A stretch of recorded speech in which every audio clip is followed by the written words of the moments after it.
Ba hello គ្នាយើងមកជម្រាបសួរគ្នាយើងមកថ្ងៃហ្នឹងមកកាន់វីដេអូខ្ញុំមេសាកូកូក្រែម7ទៀតហើយថ្ងៃហ្នឹងក៏ខ្ញុំមកដើរក៏ឃើញភូមិមួយហ្នឹងគេថាមើលទៅវាតំណងខ្លាំងមែនតើហើយឥឡូវយើងមកមើលភូមិគេលេងទៅគ្នាយើងមកមើលភូមិគេលេងណាឥ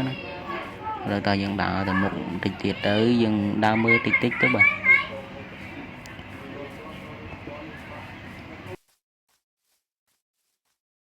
អូកន្លែងនេះមានកន្លែងដាំដំណាំបន្តិចតួចទៀតលយមែនតើភូមិគេលយគ្នាយើងភូមិគេលយឥឡូវតើយើងទៅមើលផ្ទះនេះមួយទៀតឃើញផ្ទះនេះធ្វើដូចធំដែរមកតែមើលទៅធ្វើអត់ទាន់ហើយទេ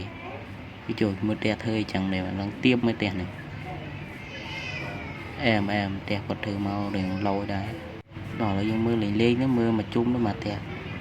អ្នកភូមិគេអញ្ចឹងហើយបាទអូបេះនេះលយមែនវ៉ាវមើលពីយ៉ាងណាទៅលយមែនអូយឡើងភីងឲ្យនៅលើទឹកទៀតលើទឹកស្អាតហ្នឹងមើលទៅមកឥឡូវយើងចូលទៅមើលទាំងអស់គ្នាមកទៅបែរគេស្អាតដល់ហើយបើខ្ញុំតាមមើលពីយ៉ាងណាទៅឃើញភីងចឹងបែរជាស្រីហ្នឹងព្រោះចាស់បែរគេបែរស្រីបាទវ៉ាវស្អាតមែនតាមើលពីយ៉ាងណាទៅស្អាតគ្នាយើងនៅលើទឹកទៀតស្អាត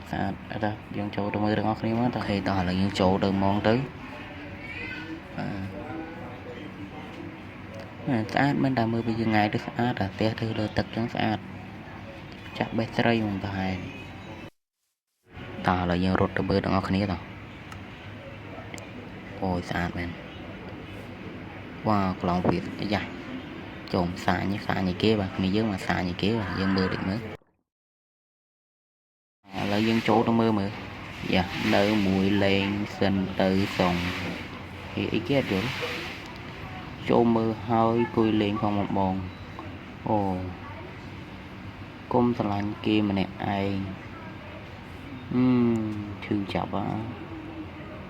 ទីបាទឥឡូវមើលដាំហ្នឹងទៅខ្ញុំខ្ជិលអានណាបាទហើយតោះយើងចូលទៅមើលបេះគាត់មកខ្ញុំមកពីយ៉ាងណាពេញចិត្តលោហ្នឹងមែនតើអត់អីចាំខ្ញុំ review ឲ្យចាំខ្ញុំអង្គុយលេងក៏បានដែរខ្ញុំអង្គុយនៅកន្លែងគាត់ឲ្យអង្គុយលេងហ្នឹងណាស្អាតធ្វើមកស្អាតមែនណានៅមាត់ទឹកទៀតហើយអ្នកភូមិគាត់ប្រហែលជារស់រាយគ្នាមើលទៅបានធ្វើទៀតប៉ុណ្ណាណៃដឹងណាគេមេភូមិពិតប្រកបទេមើលទៅខ្លោងស្វាពេញចិត្តខ្លោងស្វាគាត់ធ្វើមកវាអូផ្ទះមកមុំនៅដែរគាត់ចាស់បេះគាត់ស្រីមិនធ្វើបានប៉ុណ្ណឹងអែមហើយ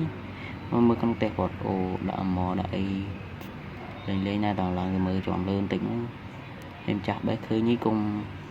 កាយប្រកាសនេះព្រោះអីឃើញស្អាតតែចូល review ហ្នឹងបាទខាងនេះមានអីkhôngឥឡូវអត់អីខ្ញុំចូលមកមើលតាមបន្តិចឥឡូវខ្ញុំចូលទៅវិញក៏បានដែរបាទ